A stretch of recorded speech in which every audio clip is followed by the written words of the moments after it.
जनजातीय आंदोलन,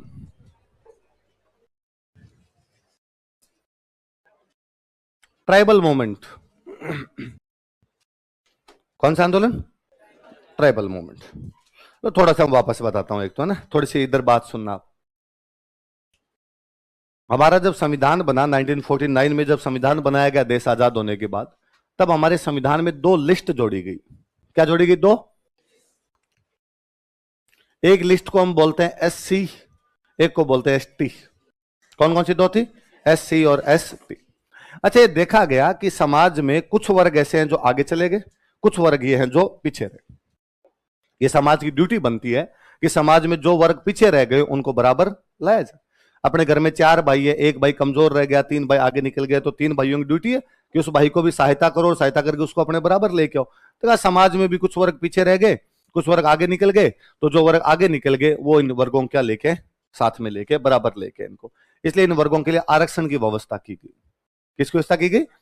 आरक्षण की व्यवस्था की। अपने घरों में भी ये देखते हैं ना, ये सब चीजें आप कभी समझोगे तो वो रूट लेवल पे आप घरों में आसपास में देखते हो कि घर में 4 भाई है, कोई खर्चा आया है ना, कि घर में कोई खर्च है, एक भाई कम कमाता, दूसरे रुपए कम लेते हैं, कमा ही नहीं रहा, लाएगा कहां से? जो 3 ज्यादा कमाते हैं थोड़ा ज्यादा ज्यादा हिस्सा दे देते हैं। ये आरक्षण ही तो उस भाई को, जो भाई कम कमा रहा है उसको हमने क्या दे दिया? आरक्षण ही तो दिया है कि भाई ठीक है, तेरे को इतना रिजर्वेशन है, तू थोड़ा कम जमा करवा दे, जितना है तेरे पास जमा करवा दे, बाकी वाले दे देंगे। सेम व्यवस्था ये की गई। अच्छा, एससी, इस ये एक लिस्ट है, लिस्ट का नाम है शेड्यूल। इसका मतलब भी क्या होता है? शेड्यूल। शेड्यूल का मतलब वही लिस्ट। अच्छा, इस एससी लिस्ट के अंदर वे लोग डाले गए जो समाज का हिस्सा तो थे पर समाज में थोड़े पीछे थे। समाज का हिस्सा थे लेकिन समाज में थोड़े पीछे, रहते तो गांव के अंदर ही है लेकिन बाकी लोगों के बराबर उनकी स्थिति नहीं। अच्छा, एसटी में वो लोग डाले गए जो समाज का हिस्सा ही नहीं है, जो समाज से बाहर है अभी तक, जो समाज में शामिल ही नहीं हो पाए, तो उनको ट्राइब कहा गया। अच्छा, समाज से बाहर कहां पे रह रहे हैं? का जंगल। कहां पे रहते हैं? जंगलों के अंदर रहते हैं, उनका समाज के साथ कोई भी लेना देना नहीं। वो जंगल से बाहर नहीं आते और बाहर वाले जंगल के अंदर नहीं जाते। बाहर वालों को लगता है कि जंगल के अंदर शेर है, अंदर वालों को लगता है कि जंगल के बाहर शेर है, इसलिए दोनों का आपस में कोई भी कॉन्टेक्ट नहीं। तो उनके तो रीति रिवाज ही अलग थे भाई। समाज में जो जो लोग रहेंगे उनके कम से कम रीति रिवाज तो सेम होंगे। जंगलों में रहने वाले लोगों के तो रीति रिवाज भी सेम है, कपड़े अलग, वेशभूषा अलग, उनके देवी देवता अलग, उनके रीति रिवाज अलग, उनका खान पान अलग, पूरी तरीके से अलग ही सिस्टम था जनजातियों का। कई सदियों से ये सब व्यवस्था चली आ रही थी। जंगल वाले जंगल के अंदर खुश थे, जंगल के बाहर वाले जंगल के बाहर खुश थे। जब अंग्रेज आए, अंग्रेजों ने आके अपने राजाओं के साथ क्या कर ली? संधियां। और राजाओं को एक सीधी सी बात कर दी कि तुम्हारी सिक्योरिटी की जिम्मेदारी हमारी। राज्यों की सुरक्षा किसको सौंप दी गई? अंग्रेजों। सुरक्षा सौंप दी तो अंग्रेजों को क्या देने पड़ेंगे? पैसे। तो अंग्रेजों ने कहा ठीक है भाई, 1,00,000 रुपए साल के दे दिया करो और हम तुम्हारी सुरक्षा कर लेंगे। थोड़े दिनों बाद अंग्रेजों ने कहा लाख में तो पार नहीं पड़ रही, हथियारों के रेट बढ़ गए, फौजियों की तनख्वाह बढ़ गई, तो हमें तो 1.5 दो। तो राजा ने 1.5 लाख दी। थोड़े दिन बाद कहा गया हमें तो 2 दो, तो राजा ने कितने दिए? 2। अब राजा ये पैसे कहां से लाएगा? जनता पे टैक्स लगाए। अब अंग्रेजों ने मान लो 2.5 किए, 2.5 किए, तो राजा ने अंग्रेजों का कहा रुको रे, कहीं तो कोई आता होगा, ऐसे क्या यार बढ़ते जा रहे, इतने रुपए मैं कहां से लाऊं? तो अंग्रेजों ने कहा जनता पे टैक्स लगा दे। तो जनता के टैक्स देने की भी तो लिमिट है, कमाई से ज्यादा टैक्स थोड़ी हो सकता है। जितने कमा रहे होता तो आ रहा है टैक्स के अंदर, अब इससे ज्यादा कहां से लेके आऊं? तो उसने कहा कमाई के सोर्स बढ़ाओ, ज्यादा कमाई करो। ज्यादा कमाई कहां से करें? हमारे ले दे की कमाई का साधन क्या है? खेती। खेती जितनी जमीन है उतनी तो खेती होगी, ज्यादा खेती कहां से कर ले? तो उनका जमीन तो तुम्हारे पास खूब सारी पड़ी है, खेती तुम कम करते हो, कहां पड़ी है जमीन?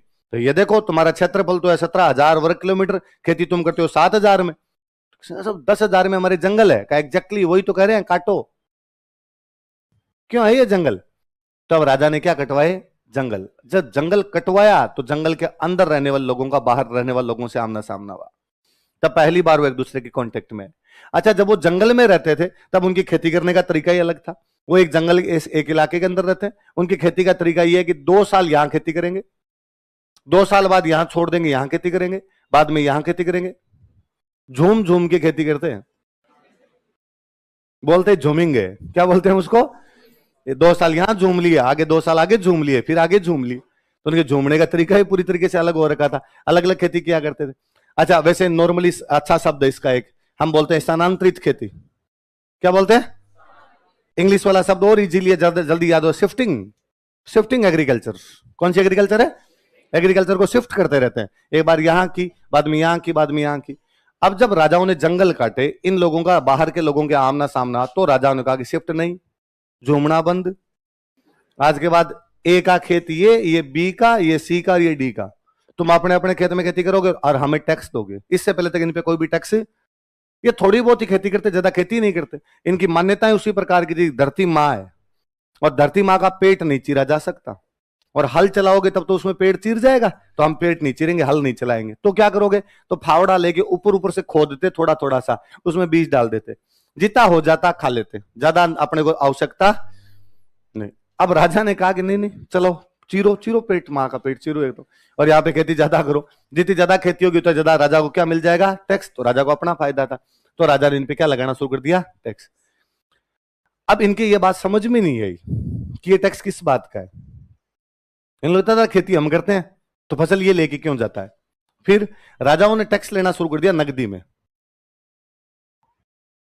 कैसे लेना शुरू कर दिया, पहले अंग्रेज जब तक नहीं आए थे ना अपने देश में, तब तक ये सिस्टम था कि बाजरा हुआ तो बाजरा दे दो, और गेहूं हुई तो गेहूं दे दो, और चावल हुए थे चावल दे दो। अब अंग्रेजों ने कहा चावल का हम क्या करें, भाई किसान ने राजा को क्या दे दिए, गेहूं। अब अंग्रेज आए राजा से कि ला भाई हमें रुपए दे, तो राजा ने कहा गेहूं पड़े ले जाओ। उसने कहा हम क्या करें इस गेहूं का, तो साहब हम तो टैक्स में ही लेते हैं ना नकदी मिले। तो अंग्रेजों का बाद टैक्स किस में लेना शुरू कर दिए थे, केस। अब इनको कहा केस में दो। अब केस कब मिलेगा, जब फसल बिकेगी। फसलें दो प्रकार की होती है, एक तो होती है खाद्यान्न फसलें, फूड ग्रेन्स, गेहूं बाजरा ये होती है। एक होती है कैश क्रॉप, कपास गन्ना, है ना, इस प्रकार की। अच्छा, जो फूड ग्रेन्स होते हैं ना, वो इतनी जल्दी से नहीं बिकते, क्योंकि उस टाइम सब लोगों के पास में फूड ग्रेन्स होता था। भाई मेरे पास ही बाजरा, आपके पास बाजरा, आपके पास बाजरा, आपके पास बाजरा, तो खरीदेगा कौन, बाजरा सबके पास पड़ा है। उल्टा कैश क्रॉप हुआ करती, वो जल्दी बिक जाती, कि गेहूं ये सॉरी गन्ना कपास ये जो फसलें थी जल्दी बिक जाया करती थी।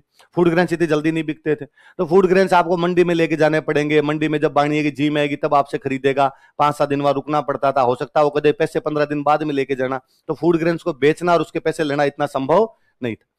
अब मान लो 1 तारीख को डेट है कि यार 1 अगस्त को टैक्स देना, अभी 1 तारीख आने वाली है, इसको आपको टैक्स जमा करवाना है। लेकिन मेरे पास में केस कब आएगा, जब मेरी फसल बिकेगी। जिस बाणिये के पास में लेके गया, उस बाणिये ने मेरे कहा भाई 15 अगस्त को रुपए लेके जाना, तब तक रुपए नहीं है। इसका मतलब 15 अगस्त तक मेरे पास केस तो नहीं है। पर राजा को केस कब जमा करवाना है, 1। तो अब मैं पैसे लाऊं कहां से, तो मैं गांव में कोई ब्याज पे उधार देता उससे लाऊंगा। गांव में से कई लोग होते साहूकार, मनी लेंडर्स, जो ब्याज पर देने का काम करते हैं, और उनसे मैं पैसे लेके आया कि लो साहब आप पैसे दे दो, मैं आपको बाद में चुका दूंगा, महीने भर बाद चुका दूंगा, 2 महीने बाद चुका दूंगा। पुरानी भारतीय फिल्में आपने देखी होगी या प्रेमचंद की कहानियां पढ़ी होगी। एक बार जो ब्याज पर पैसे लेके आ गया, उसके पैसे 7 पीढ़ी नहीं चुके। ब्याज पर ब्याज, ब्याज पर ब्याज, चक्रवर्ती ब्याज, जब आप इतने पढ़ लिए उसके बावजूद कंपाउंड इंटरेस्ट के क्वेश्चन आपसे सॉल्व नहीं होते, तो गांव का साधारण आदमी तो कैसे समझता होगा कि चक्रवर्ती ब्याज कैसे लग गया, इसके पैसे कैसे देने। इसलिए किसान साहूकारों के चंगुल में फंस गए। किसके चंगुल में फंस गए, वो साहूकार जो पैसे देने वाले थे उनमें ट्रैप हो गए। अब वो साहूकार ने कहा भाई पैसे लेके गया था, ब्याज मेरा तो आया ही नहीं। उसने 2 साल बाद इनकी जमीन पे क्या कर लिया, कब्जा। तो जनजातियां इस नए सिस्टम को नहीं समझ पाई कि ये नई खेती किस प्रकार से, नए टैक्स क्यों लिए जा रहे हैं हमसे, ये टैक्स केस में क्यों लिए जाते हैं, केस हम चुका देते हैं फिर भी ब्याज खत्म क्यों नहीं हो रहा है। इन सब समस्याओं से जब वो परेशान हुए तो उन्होंने सरकार के खिलाफ क्या कर दिए, तो लिखो जनजाति। जुडिशरी सिस्टम था वो भी बड़ा अलग था। उनकी जुडिशरी ये कहती थी कि इनके कबीले थे, है ना, ग्रुप थे, अलग अलग ग्रुपिज्म था इनमें खूब सारा, कि ये एक ट्राइब का इलाका है, इस ट्राइब में एक ग्रुप ये है, एक ग्रुप ये है, 2 अलग अलग ग्रुप है, इन ग्रुप में आपस में बनती नहीं। इस ग्रुप ने इस ग्रुप का बंदा मार दिया, इधर वाले ग्रुप वाले पड़े, इधर वाले ग्रुप का बंदा मार दिया, तो इधर वाले ग्रुप वाले इधर वाले ग्रुप के 2 मारेंगे, या पैसे दो, या क्या दो हमें, मौताना। मौत के बदले में जो रुपए दिए जाते हैं उनको क्या बोलते हैं, ब्लड मनी। ब्लड मनी दी जाए कि भाई इसने इनका एक बंदा मारा तो ये इनके पास जाएंगे, या तो तुम्हारे 2 मरवा लो या रुपए दो। तो ये इधर वाले पूछते कि कितने का था तुम्हारे वाला, 20,000 का था, 25,000 का था, तो फिर आपस में वो बार्गेनिंग होती है, बार्गेनिंग होगी, क्या दिए जाते, रुपए दिए जाते। अब अंग्रेज आ गए, अंग्रेजों ने आने के बाद पता चला कि साहब इधर वालों ने इधर वालों का एक मर्डर कर दिया, तो जिसने मर्डर किया उसको पकड़ के लाओ। जुडिशरी तो यही कहती है, जिसने मर्डर किया उसको क्या कर लिया जाए, पकड़। अब उस आदमी को ये नहीं समझ में आया कि पकड़ क्यों रहे हो, उसने पकड़ किस बात का रहे हो, अरे तूने उनका आदमी मारा तो ले लो रुपए, पकड़ना थोड़ी होता। उनमें सीधा वो सिस्टम था कि भाई मौताना दे दो और मौताना दे दो तो किसी प्रकार की सजा नहीं होती। उनके ये समझ में नहीं आया कि यार ऐसे कैसे पकड़ सकते हैं, मार दिया तो मार दिया, या तो 2 मार लो या क्या ले लो, पैसे ले लो। तो ये जो उनकी ये जो नया न्याय व्यवस्था थी, जुडिशरी सिस्टम था, नया जो आ गया था, वो भी उनके समझ में नहीं आया। पुराने वाले में अंग्रेजों ने क्या करना शुरू कर दिया, इंटरफेयर। लिखो फिर सामाजिक रीति रिवाज, इनके रीति रिवाज भी बड़े जोरदार थे। गांव के अंदर किसी भी महिला को डाकण घोषित कर देते, क्या घोषित कर देते, और उसको गांव के बाहर निकाल देते। होता क्या था, ये बारिश वाला जो अपने मौसम होता है तो वायरल बीमारियां होती है, इन दिनों के अंदर कोई ना कोई वायरल आया हुआ रहता है। वायरल वाली बीमारी अपने जानते हैं, एक आदमी से दूसरे आदमी में फैल जाएगी। अच्छा, वायरस का ये है कि यदि आप हाथों हाथ दवाई ले लो और वायरस यदि कमजोर है तब तो दब जाएगा, आगे जाएगा नहीं, वरना तो वायरस खतरनाक हो ही जाएगा। आपको भी 6-7 दिन बुखार में डाल देगा, आपके कॉन्टेक्ट में जो आएगा उसको भी हो जाएगी। और कई बार आप दवाई नहीं लो तो बंदे की डेथ हो जाती है वायरस वाली बीमारियों में। अब इनके वो दवाइयों वाला तो सिस्टम कहां से लाते भाई, जंगलों में रहने वाले लोग। अब जंगल के अंदर वहां इनके जहां भी इनके छोटे मोटे घर बने हुए, वहां एक छोटा बच्चा खेलने के लिए गया गली के अंदर। शाम को बच्चा घर पे आया तो उसके बुखार थी, तो घर वालों का अरे इसका शरीर तप रहा है, बुखार आ रखी है। अपना जो कोई जड़ी बूटी का दे सकते थे वो किया, बच्चा ठीक नहीं हुआ और बच्चे की 2 दिन बाद मान लो डेथ हो गई। दूसरे दिन कोई एक बच्ची खेलने गई उसी गली के अंदर, सेम बच्ची के साथ में हुआ, ट्रीटमेंट लगा नहीं उसको, उस बच्ची की डेथ हो गई। अब 2-3 जब लगातार यूं डेथ हुई तो क्या हुआ, इस गली के अंदर बच्चों की डेथ कैसे हो रही है। तो ये बच्चे दिन में तो खेलने जाते हैं, शाम को आते हैं तब इनकी बुखार आती है। कहाँ खेलने जाते हैं, उस पीपल के पेड़ के पास जाते हैं। पीपल के पेड़ के पास किसका घर है, फलान जी घर है। फिर किसी का फलान जी की माँ बाहर ही बैठी रहती है, इसका मतलब वो डाकण है। और वो बच्चों को क्या करती है, बीमार। पूरी पंचायत इकट्ठी होती है, उस महिला को घर से बाहर निकाल देते, गांव से बाहर। आज के बाद गांव नहीं दिखनी चाहिए और हंसने की आवश्यकता नहीं, आज भी है ये, अभी तक है जनजातीय इलाकों में, अभी तक भी महिलाओं को डाकण घोषित करके गांव से बाहर निकालते हैं। इसलिए अभी तक भी लगता है कि कई हजार सालों तक आरक्षण की आवश्यकता रहेगी बराबर लाने के लिए। अभी तक भी उन लोगों के रीति रिवाज बाकी लोगों जैसे नहीं हो पाए। अरे बाकी लोगों की ड्यूटी है कि उन लोगों को साथ में लेके आए। इस व्यवस्था से भी यदि कोई साथ में आ सकते हैं तो भी लाया जाना चाहिए, वरना ये मानवता पे कलंक है कि आज भी लोगों की इस प्रकार की चीजें होती है। वहां पे अंग्रेज जब आए तो अंग्रेजों ने आगे इस पे रोक लगाई और अंग्रेजों ने आका भाई साहब आज के बाद यदि किसी महिला को इस प्रकार घर से बाहर निकाल दिया गया, जो जो निकालने वाले होंगे, जो जो पंच होंगे, उन सबको जेल में डाल देंगे। जनजातियों को यह बात समझ में नहीं आई कि हमें जेल में क्यों डाला जा रहा है। उनका तुम इस महिला को डाकण घोषित करके बाहर, तो उन्होंने कहा हमें तो पता है, हमारी लुगाई, हमें पता है डाकण है कि नहीं है, तुम थोड़ी बताओगे भाई डाकण है या नहीं है। मेवाड़ में एक महाराणा हुए थे स्वरूप सिंह, हमने पढ़ा था कि वो 40 अंग्रेजों को कौन से में रखा था आपके जगमंदिर में।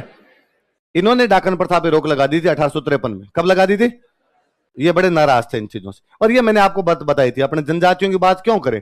मैंने आपको 57 की क्रांति कारणों में कारण लिखा है बाकायदा कि भारत की जनता अंग्रेजों से इसी बात से नाराज थी कि हमारे सामाजिक रीति रिवाजों में हस्तक्षेप किया जा रहा है। सती प्रथा जो भी बैन हुई थी तब भी अपने लोग नाराज थे, साधारण लोग नाराज थे, तो जनजातियां तो अपने आप ही नहीं समझ पा रही थी, एजुकेशन थी नहीं उन लोगों के अंदर। लिखो अच्छा, पहले एक ये भी सिस्टम था कि जंगल के अंदर लकड़ियां हैं, फल फूल गोंद शहद, ये जितनी भी सामग्री होगी ये कौन रखेगा, जनजातियों के लोग अंदर जो रहेंगे। अब अंग्रेजों ने राजा को कहा कि मूर्ख है क्या रे तू, ये लकड़ियां महंगी है और तू काट के बेच तो तेरे पास और रुपए आएंगे, तेरे पास आएंगे तो हमारी इनकम बढ़ जाएगी थोड़ी सी। अब राजा ने जाका आज के बाद जंगल में जो कुछ मिलेगा वो मेरा है, ये लकड़ियां गोंद शहद फल फूल जड़ मूल जो भी होगा उस पर मेरा अधिकार है। कुल मिला के जनजातियों के जो फॉरेस्ट राइट थे, जनजातियों के जो वन अधिकार थे वो समाप्त कर दिए। आज के बाद वन में आपका कोई भी अधिकार नहीं है, आज के बाद ये सारे अधिकार हमारे हैं, तुम यहां से वन से कुछ भी प्राप्त नहीं कर सकते। लिखो ये सारी जनजातियां, या मेवाड़ साइड में अपने जितने पहाड़ी इलाके, यहां पर एक पौधा होता है महुआ। कौन सा पौधा होता है, शराब बनती है इससे। क्या बनती है, महुए की शराब होती है, तो मऊड़ा ही बोलते हैं उसको ना। सारे लोग निकालते थे, सारे लोग पिया करते थे। अंग्रेजों ने आने के बाद में इसके लाइसेंस जारी किए कि भाई पहले जनजातियों वाले इलाकों में तो कोई लाइसेंस जैसी चीज ही नहीं थी। अब अंग्रेजों ने आने के बाद कहा कि नहीं भाई, हर कोई आदमी शराब नहीं निकाल सकता, उसका हम लाइसेंस देंगे, वही आदमी क्या निकाल सकता है शराब। ये से भी नाराज थे, उनका ये क्या तरीका, मतलब एक आदमी पूरे दिन थका हारा घर आए, शाम को चिल भी ना करे, वो भी तुमसे पूछे कि करना है कि नहीं करना है, हम दारू पियेंगे भाई साहब। तो अंग्रेजों ने जो नई एक्साइज पॉलिसी लेके आए थे, जो नई आबकारी नीति आई थी, उससे भी ये लोग क्या थे, नाराज थे। महीने पहले, मतलब 6 महीने हुए नहीं होंगे, मुझे लगता है 3-4 महीने पहले की बात है, राजस्थान की विधानसभा में जनजातीय क्षेत्र से आने वाले एक एमएलए खड़े हुए। एमएलए उन एमएलए साहब ने खड़े होकर बाकायदा मांग उठाई कि सरकार आबकारी नीति में चेंज करे और हमें शराब निकालने का अधिकार दिया जाए। हम अपने घर पे शराब निकालेंगे और अपने हिसाब से यूज करेंगे। हम सरकार के ठेकों से लेके आते हैं, वो महंगी आती है। तो कोई दूसरे वाले खड़े उन्होंने कहा लानी जरूरी थोड़ी है, लाते ही क्यों, तो पीनी बंद ही कर दो। उनका नहीं साहब जरूरी है। तो उन्होंने एग्जाम्पल दिया बाकायदा कि जैसे मान लो मैं मेरी बहन के घर पे जा रहा हूं तो मुझे मेरी बहन के घर जाते टाइम 4-5 बोतल शराब लेके जानी पड़ेगी, वरना बेइज्जती होती है, बदनामी होती है कि साहब खाली हाथ आगे बिना दारू। अब या तो मैं बहन के घर जाना बंद कर दूं और या बाद में महंगी लेके जाऊं, इसलिए हमें निकालने के अधिकार दिए जाएं। तो अभी तक ही वो इस प्रकार की मांगे कर रहे हैं, कारण कि उनके सामाजिक रीति रिवाज आप लोगों में मिलते नहीं है। आप लोगों के सामाजिक रीति रिवाज अलग और उनके सामाजिक रीति रिवाज, तो ऑटोमेटिकली सी बात है कि उनके अंदर ये बात आएगी। और शराब एक ऐसी चीज रही है जो मौर्य काल से लेके आज दिन तक हमेशा सरकार के पास रही है। शराब के अधिकार हमेशा किसके पास में रहे? तो शराब के अधिकार सरकार हर किसी को दे भी नहीं सकती, क्योंकि सरकार का रेवेन्यू का सबसे बड़ा सोर्स ही शराब है। और ये तो कोरोना के टाइम में पता चला कि लड़खड़ाती हुई अर्थव्यवस्था को लड़खड़ाते हुए लोगों ने सहारा दिया, कि दारूडियों ने कहा कि भाई हम लड़खड़ा लेंगे, गिर जाएंगे कहीं पर, लेकिन देश की अर्थव्यवस्था को लड़खड़ाने। मैंने यूं 32 साल की उम्र ले ली, इतने सालों के अंदर ये पढ़ा कि शिक्षा सर्वाधिक आवश्यक है। नेसेसरी यदि कोई चीज है तो वो क्या है? शिक्षा। पहले खुद पढ़ा, अब मैं पढ़ा रहा हूं, इसी फील्ड से जुड़ा रहा, पापा और टीचर है मेरे, तो सब जगह वो हुआ कि भाई मेरे दिमाग में फिरता कि जिंदगी में सबसे अधिक चाहिए तो क्या चाहिए? शिक्षा। फिर एक दिन अखबार में आया कि सरकार ने कहा कि नेसेसरी चीजें है वो खोल दी जाएगी, ओपन की जाएगी। तो मुझे लगा कोचिंग तो खुली जाएगी, एसेंशियल गुड्स के अंदर कोचिंग तो आएगी अपने आप। तो पता चला कोचिंग नहीं है, तो एसेंशियल क्या है? तो चला दारू है। मुझे यार जिंदगी धूड़ में गई। अब तक अपने को पता ही नहीं था कि क्या चाहिए अपने को वास्तव में चाहिए तो ये शिक्षा की कोई भी आवश्यकता नहीं है। और शराबी कितने भले अच्छे लोग होते हैं बेचारे। कोरोना के टाइम में बाकायदा कहा कि गैप बना बना खड़े रहो, खड़े थे, है ना। कहा कि भाई यूं लाइन लगानी पड़ेगी, एक साथ सबको नहीं मिलेगी, शाम तक जिसका नंबर आएगा उसका ही नंबर है। आराम से खड़े थे, कोई हो हल्ला। मैंने इनसे अच्छी प्रजाति नहीं देखी कोई। आप किसी चीज के रेट बढ़ा दो, आंदोलन होते हैं। तेल के रेट बढ़ गए, टमाटर के बढ़ गए, प्याज के बढ़ गए। आज दिन तक सुना कि दारू के रेट बढ़े, दारूडियों ने आंदोलन किया। दारूडियों कभी कहा कि 8 बजे तुम्हारी दुकान बंद, उनका कोई नहीं, 8 बजे से पहले लाएंगे। चलते सरकार कह दी 15 अगस्त को नहीं मिलेगी तुम्हारे, उनका कोई बात नहीं। देश यदि आजादी का दिन मनाना चाहता था हम 14 को स्टॉक कर लेंगे। देश आराम से आजादी का दिन मनाए, हमें इससे कोई भी लेना देना। तो भले अच्छे लोग होते हैं बेचारे। तो आबकारी नीति के अंदर तो इनके भी संशोधन कर दिया जाना चाहिए ताकि थोड़ा देख सके। अच्छा, एजुकेशन नहीं होती तो उसके भी कई दुष्परिणाम होते हैं। और मैं उस दिन आपको ये दिन कह रहा था कि भारत में हर नई चीज का विरोध होता है। भारत में पहली जनगणना हुई थी 1881। पहली जनगणना कब हुई? फर्स्ट पॉपुलेशन सेंसस जो किया गया था कब किया गया? 1881। नया था देश के लोगों के लिए, इससे पहले तक ऐसा कुछ किया ही नहीं था। अब पहली बार हो रहा था, घर घर में जाके गिन रहे थे।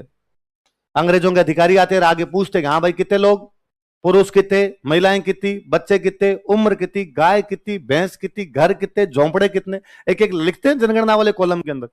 अब इन जनजातियों को ये नहीं समझ में ये क्या नया बखेड़ा है, गिन कैसे रहे। और कोई एक मेरे जैसा कोई सियाना था, उसने आगे कहा कि मैं पता लगा के आया हूं क्या, कि अब तक तो लेते थे फसल पे टिकट, वो फसल पे टैक्स, अब लेंगे जिनके घर पे ज्यादा लोग उन पे टैक्स ज्यादा, जिनके घर पे कम लोग उन पे टैक्स कम। तो बच्चों को छुपा देते कि घर में बूढ़े बूढ़े बैठे हैं सारे के सारे, आपके बच्चे कहेंगे हुए नहीं है नहीं, हमारे बच्चे ही नहीं। अरे ऐसे कैसे हो सकता है? ना ना ना ना, यही है, 4 आदमी है हम तो, घर में हो रही नहीं, बस मर जाएंगे उसके बाद घर बंद है हमारा, उसके बाद हमारे घर का कोई लेना देना। आगे समझाते अरे नहीं है, टैक्स नहीं लेंगे तुमसे, ऐसा कुछ भी नहीं है। क्यों लेंगे हम आदमियों पे टैक्स? और आदमियों पे टैक्स नहीं लगेगा, आराम से तुम तो बताओ कितने हैं।